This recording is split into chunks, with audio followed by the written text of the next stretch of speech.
Hi everyone, today's story is called The Singing Mermaid, and it's another one by Julia Donaldson and Lydia Monks. The Singing Mermaid. Did you ever go to Silver Sands on a sunny summer's day? Then perhaps you saw the mermaid, who sang in the deep blue bay.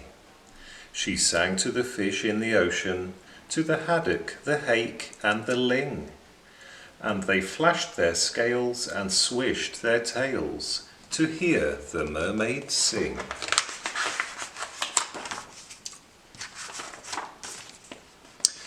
And sometimes the singing mermaid swam to the silvery shore.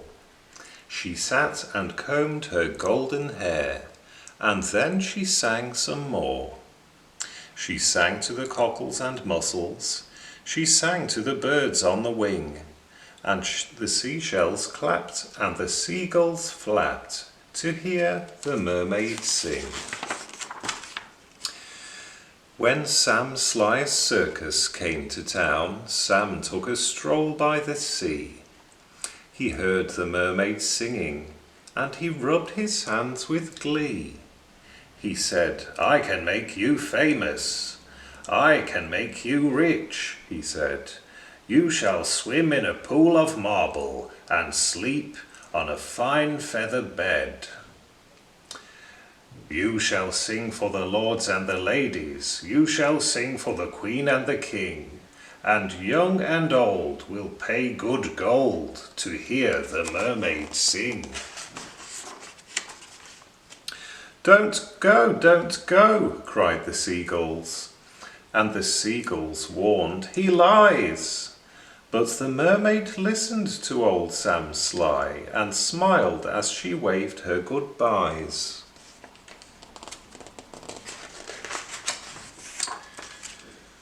And he took her away to the circus, and she sang to the crowds round the ring.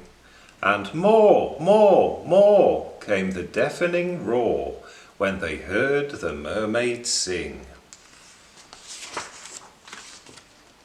Now the mermaid shared a caravan with Annie the acrobat, and Ding and Dong the circus dogs, and Bella the circus cat. And she made good friends with the jugglers, and the man who swallowed fire, and the clown with the tumble-down trousers, and the woman who walks on a wire. But she wasn't friends with old Sam Sly. No, she didn't care for him, for he made her live in a fish tank where there wasn't room to swim. And there was no pool of marble, there was no feather bed, and when she begged him, "Set me free," he laughed and shook his head. All summer long the circus toured, all autumn, winter, spring, and many a crowd cheered long and loud to hear the mermaid sing. But the mermaid dreamed of silver sands, and she longed for the deep blue sea. And her songs grew sad, and again she said, "I beg you, set me free." But again he laughed and shook his head, and he told her, "No such thing. Here you will stay while people pay to hear the mermaid sing." At Silver Sands a seagull was flying to his nest, when on the breeze he heard a song, the song which he loved best. And he followed the song to a caravan. Sam Sly was about to lock it. The seagull watched as he turned the key and slipped it inside his pocket. The seagull waited till Sam had gone. Then he perched on the windowsill. A tap, tap, tap at the window. He tapped with his yellow bill. Come back to Silver Sands, it's only a mile away. I can find the key and set you free, if you'll come back home to the bay. Escape, barked the dogs, escape, meowed the cat. But the mermaid sighed, I'd fail, for how could I walk to Silver Sands when I only have a tail? Like this, cried Annie the acrobat, and she stood upon her hands. This is the way, the only way, to get to Silver Sands. Right hand, left hand, tail up high. There's really nothing to it. If I give you lessons every night, you'll soon learn how to do it.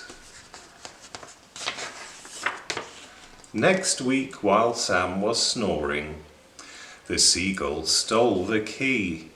He carried it off to the caravan and set the mermaid free. And he flew ahead to guide her as she walked upon her hands, all along the moonlit road that led to Silver Sands. And the creatures on the seashore and the fish beneath the foam jumped and splashed and danced with joy to have their mermaid home. And she sang to the cockles and mussels, she sang to the birds on the wing, and the seashells clapped and the seagulls flapped to hear the mermaid sing.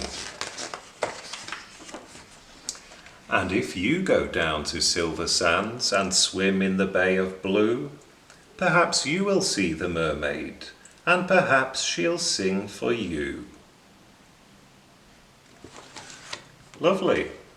Nice story by Julia Donaldson and Lydia Monks, The Singing Mermaid.